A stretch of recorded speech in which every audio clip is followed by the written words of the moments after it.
Hello students, Miss Lockhart here.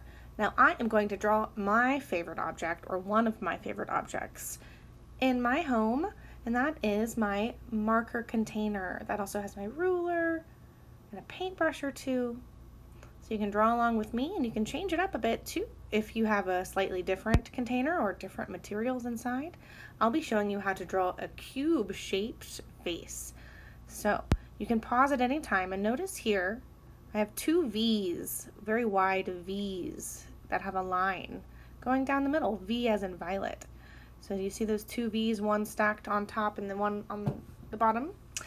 Okay, so I'm going to connect the sides of the V with the diagonal line, and notice I brought the top V out a little bit, see? I'm bringing it out so it's a little bit longer on the top so that it looks like the open container is bigger at the top and smaller at the bottom, which is actually how it is. So now I'm sketching, which means I'm going to make a lot of pencil lines that I don't want necessarily. So I'm going to erase as I go along, as should you. And don't worry about your drawing, just draw lightly so that you can erase. So look, I'm doing these two parallel lines, but they're little and they're curved. I'm doing that on the left and on the right side, just a little curved line.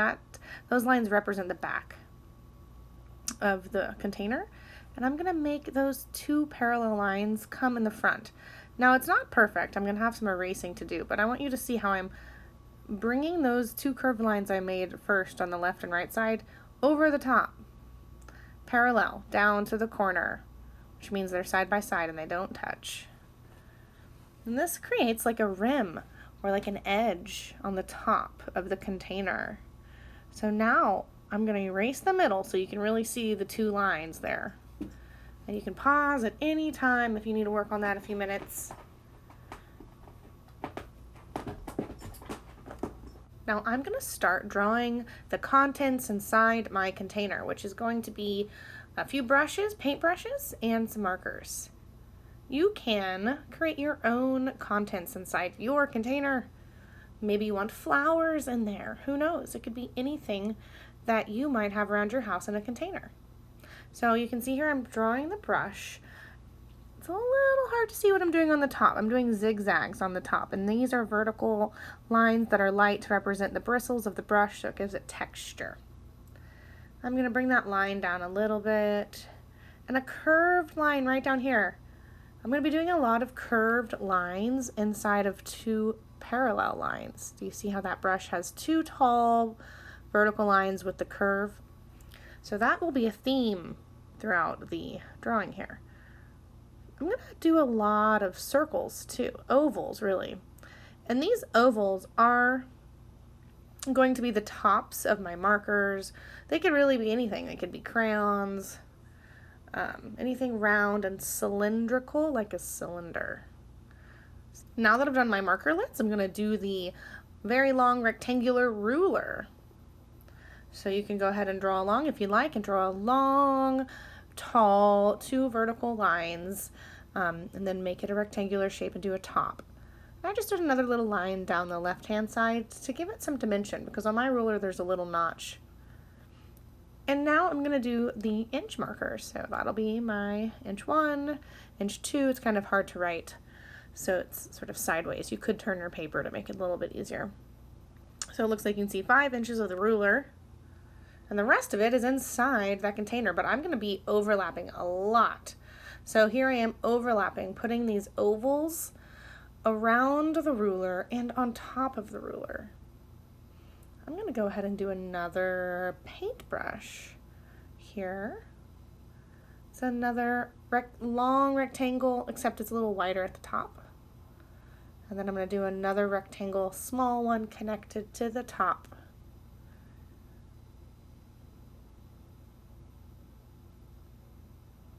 And for the bristles, this one is going to be a round brush. See, I'm doing the rounded top here on the bristles, and then the lines for the texture. Okay, I'm going to fill in a lot of the space now with small ovals. That will, you'll see they are going to be our markers. You could even do, make them pencils. I'll show you how to do that in just a second. Okay, lots of ovals.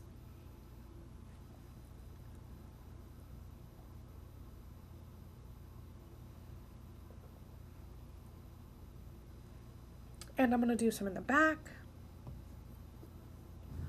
Okay, so I've completed the outside line with my ovals. So you can see that's where the back of my marker, that's the last back side of the markers, furthest point away. And I'm going to go ahead and draw some parallel lines coming from the outer side of the oval. So it's just two straight lines that are vertical or tall. And I'm going to add some ovals here and there because we need to fill in our container full of markers. So I'm bringing these lines down toward the front, toward where that middle line goes right down the container.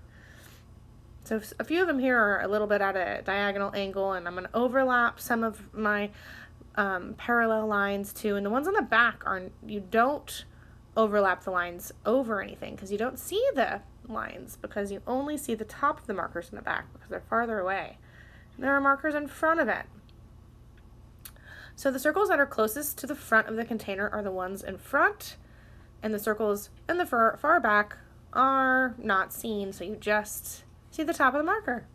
And now I'm going to grab my eraser and erase anywhere where I did some overlapping that doesn't make sense. So if I went over something, I need to erase inside so that it looks more realistic. So anything that doesn't belong there.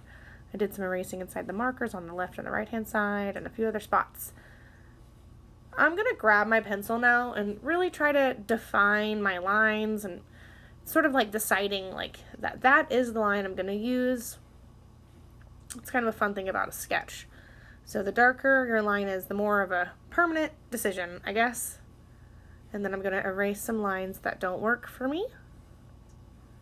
And down here at the bottom, I'm going to mimic the angle of that V and try to copy the V of the bottom like a little bit higher up, just because on my vase at home, it does have a different kind of color down there. Now I cannot wait to add multiple elements of art to this. I'm going to try to use as many as I can, maybe all 7. And that is what our sketch is for. So if you followed along with me, awesome. Now that you've done it, you can also change things. You can put points on some of these to make them look like pencils. Maybe your markers have different types of lids on them. Maybe they're highlighters. Sometimes they have fun lids. I don't know. You can be really creative and make these things be different objects. Who knows? Maybe your little brother or sister put a carrot inside your art supplies. I don't know. Have fun with that. Okay, so I'm going to define these lines a little bit more, making sure that I have some that are in the front and then some in the back that are kind of cut off and you can't see the whole marker. You just see a little bit of the marker in the back. And the markers in the front you do see because they're right there in the front. There's one that's overlapped. Okay, I still have a little bit of an erase. Need to erase that.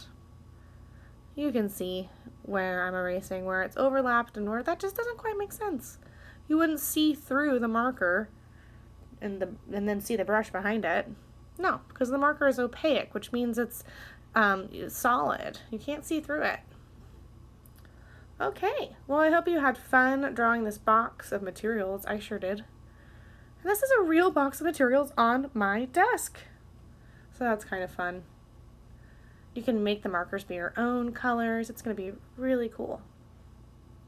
Okay, everybody. And don't forget, you can make those pencils too if you just draw little A-frames or triangles on the top of the ovals. Thanks for watching.